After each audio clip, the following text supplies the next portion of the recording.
अधा दशमोऽध्यायः विभूतियोगः। श्रीभगवानुवाच भूय एव महाबाहो शृणु मे परमं वचः। यत्तेऽहं प्रीयमाणाय वक्ष्यामि हितकाम्यया। न मे विदुः सुरगणाः प्रभवं न महर्षयः। अहमादिर्हि देवानां महर्षीणां च सर्वशः। यो मामजमनादिं च वेत्ति लोकमहेश्वरम्। असम्मूढः समर्थ्येषु सर्वपापैः प्रमुच्यते। बुद्धिर्ज्ञानमसम्मोहः क्षमा सत्यं दमः शमः। सुखं दुःखं भवो भावो भयं चाभयमेव च। अहिंसा समता तुष्टिः तपोदानं यशो यशः।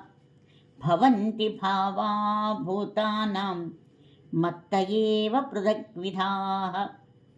महर्षयः सप्त पूर्वे चत्वारो मनवस्तथा।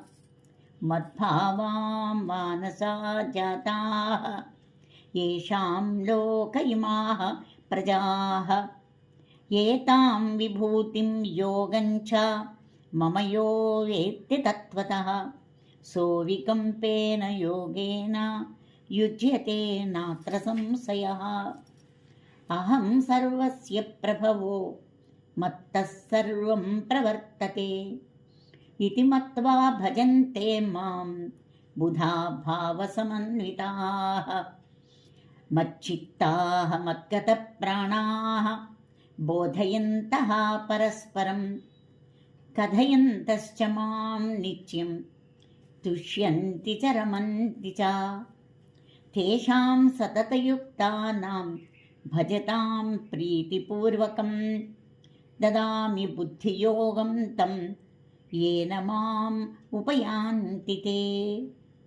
तेषामेवानुकम्पार्थम् अहमज्ञानजं तमः नाशयाम्यात्मभावस्थः ज्ञानदीपेन भास्वता। अर्जुन उवाच परं ब्रह्म परं धाम पवित्रं परमं भवान्। पुरुषं शाश्वतं दिव्यम् आदिदेवमजं विभुम्।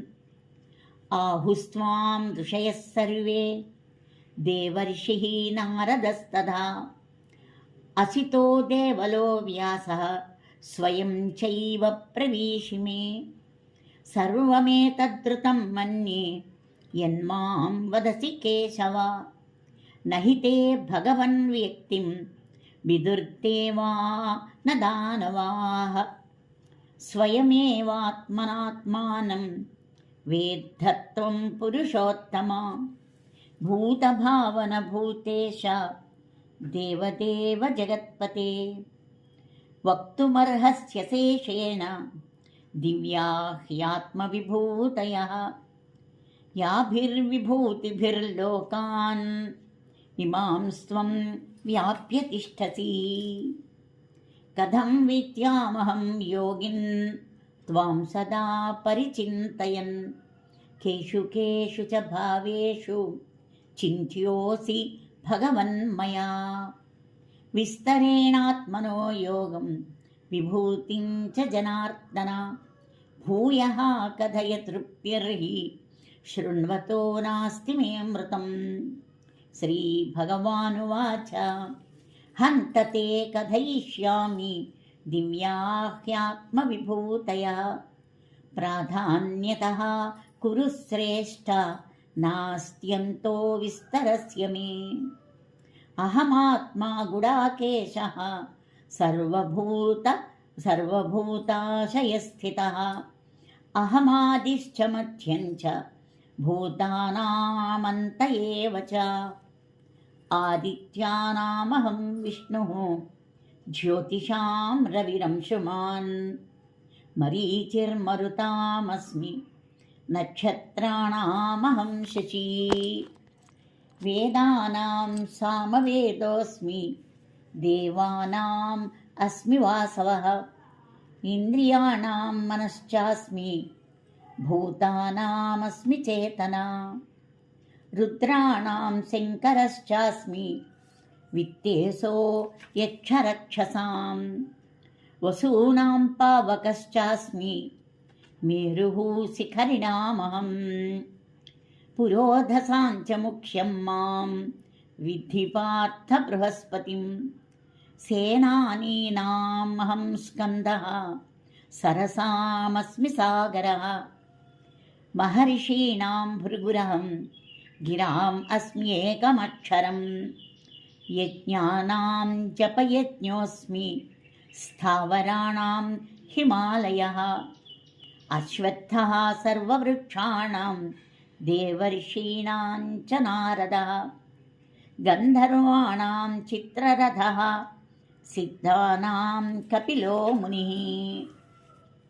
उच्चैस्रवसमश्वानां विद्धि माम् अमृतोद्भवम् ऐरावतं गजेन्द्राणां नराणां च नराधिपम् आयुधानामहं वज्रं धेनूनाम् अस्मि कामधुक् प्रजनश्चास्मि कन्दर्पः सर्पाणाम् अस्मि वासुकिः अनन्तश्चास्मि नागानां वरुणो यादसामहं पितॄणाम् अर्यमा चास्मि यमः संयमतामहं प्रह्लादश्चास्मि दैत्यानां कालः कलयतामहं मृगाणां च मृगेन्द्रोऽहं वैनतेयश्च पक्षिणां पवनः पवतामस्मि रामः शस्त्रभृतामहं झषाणां मकरश्चास्मि स्रोतसाम् अस्मि जाह्नवी सर्गाणामादिरन्तश्च मध्यं चैवाहमर्जुन अध्यात्मविद्याविद्यानां वादः प्रवदतामहम्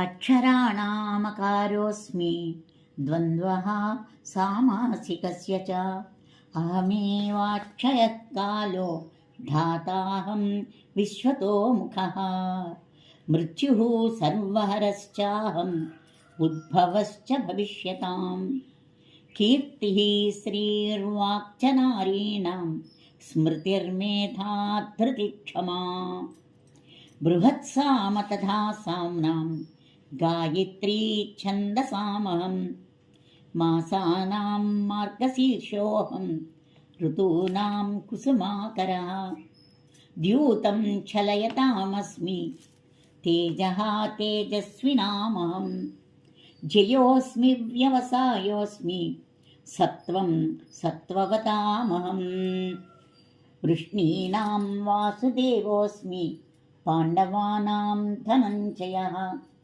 मुनीनामप्यहं व्यासः कवीनामुशना कविः दण्डो दमयतामस्मि नीतिरस्मि जिगीषतां मौनं चैवास्मि गुह्यानां ज्ञानं ज्ञानवतामहं यच्चापि सर्वभूतानां बीजं तदहमर्जुन न तदस्ति विना यत् स्यात् मया भूतं चराचरं नान्तोऽस्ति मम दिव्यानां विभूतीनां परन्तप एष तूद्देशतः प्रोक्तो विभूतेर्विस्तरो मया यद्यद्विभूतिमत्सत्त्वं श्रीमदूर्जितमेव वा तत्तदेवावगच्छत्वं मम तेजोंससम्भवम् अथवा बहुनैतेन किं ज्ञातेन तवार्जुन